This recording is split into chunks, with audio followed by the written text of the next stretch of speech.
UP triple SC का जो form था उसका डेट एक्सटेंड हो गया।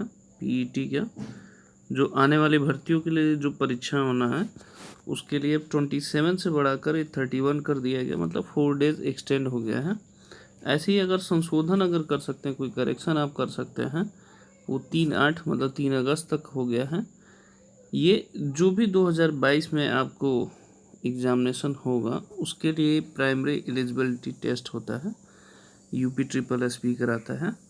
तो इसकी डेट एक्सटेंड हो गई है, जो लोग नहीं भरने हैं वो अब भर सकते हैं आसानी से।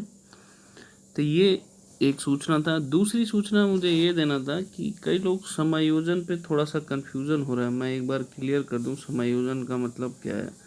जैसे जीआईसी का भी आप जानते हैं, यूपी पीसीएस का जो जीआईसी का 2021 का डॉक्यूमेंट वेरिफिकेशन हो गया है। डॉक्यूमेंट वेरिफिकेशन हो गया है बट इनका अभी ज्वाइनिंग नहीं हुआ है। तो मैं एक दिन बताया था कि समायोजन होता है, तो मैंने आपको एक चीज़ बता देता हूँ, आप समझिए पहले गवर्नमेंट में क्या होता है। कई लोग तो जब ज्वाइन करेंगे तो खुद ही पता चल जाएगा।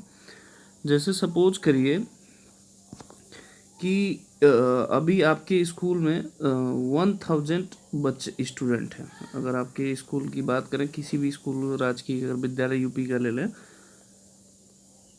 तो अभी ये क्या है कि यहाँ पे कुछ टीचरों की कमी है। आप समझिए पीएफसी बोलते हैं इसको। 1000 स्टूडेंट हैं, तो अगर देखेंगे तो यहाँ पे टीचर जितने हैं उसमें कुछ टीचरों की संख्या अभी कुछ सब्जेक्ट में कम है। सपोज करिए मैथ्स और हिंदी में चाहे एसएसटी में, ये 3 में सब्जेक्ट में टीचरों की संख्या कम है।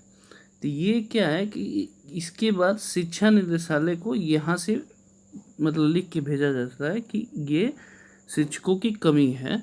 तो ये जब भेजा जाएगा तो उस सेशन में ये टीचर को अप्रूवल लेने में नहीं होता है। ये नेक्स्ट ईयर आपको ये टीचर इस सब्जेक्ट का इस स्कूल में भेजा जाता है, चाहे वो कॉन्ट्रैक्ट बेसिस पे लें चाहे किस बेसिस पे लें। इसको बोलते हैं पीएफसी। मतलब आप समझिए कि प्रेजेंट ईयर में जितने स्टूडेंट नंबर ऑफ स्टूडेंट होते हैं उसके बाद भेजा जाता है गवर्नमेंट को अप्रूवल, तो गवर्नमेंट उसके बाद टीचर अलॉट करती है। ये हो गया। अब कुछ लोग कह रहे हैं भर्ती आने से पहले सर समायोजन जहाँ रिक्त थी वहीं था। हाँ, तो जो जैसे मान लीजिए वैकेंसी ये 2021 की आई है, तो जब आपको मिला होगा, जैसे नोटिफिकेशन आया, जब उसको अध्याचन मिला होगा कि कहाँ कहाँ खाली है, तो वो 2020 में मिला होगा।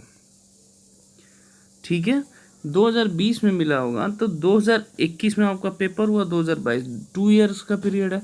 तो हर जगह स्टूडेंट की संख्या कम बेसी हो गया होगा, इस वजह से समायोजन का प्रक्रिया होती है। तो हमेशा नेक्स्ट ईयर लागू होता है। ये थोड़ा सा गवर्नमेंट का सिस्टम बेकार मैं भी मानता हूँ, ये हर जगह फॉलो होता है। आई थिंक मेरे हिसाब से आप लोगों को समझ में आ गया होगा कि यूपी पीसीएस जो जीआईसी का होता है तो वो प्रॉब्लम क्या होता है, क्यों समायोजन के बाद ही आप लोगों की ज्वाइनिंग दी जा रही है। तो ये चीज़ें आपको समझ में क्लियर हो गया होगा। अगर फिर भी नहीं समझ में आया तो अगर कोई बहुत लोग कहेंगे पता नहीं है, लेकिन ये चीज़ें जब आप इस ऑर्गेनाइजेशन गवर्नमेंट फील्ड में आएंगे तो आपको खुद पता चल जाएगा कि जब भी हम इस सेशन का नंबर ऑफ स्टूडेंट पे हम जो भी टीचर्स की कमी होती कम, जैसे मान ली किसी मान लो किसी स्कूल में पीजीटी मैथ्स की 2 सीटें हैं, स्टूडेंट के हिसाब से 2 टीचर्स की रिक्वायरमेंट है। किसी ईयर अगर 1 हो गया तो 1 को ट्रांसफ़र हो जाएगा, यहाँ पे कम हो जाएगा। तो ये नेक्स्ट ईयर से लागू होता है हमेशा। इस साल प्रेजेंट ईयर का जो भी स्ट्रेंथ होता है उसके हिसाब से वो लिस्ट शिक्षा निदेशालय को भेजा जाता है, फिर उसके बाद वो लागू किया जाता है। आई थिंक आप लोग समझ गए होंगे। कुछ लोग नहीं समझ में आया तो उसके लिए सॉरी। ओके, जय हिंद, जय माता दी।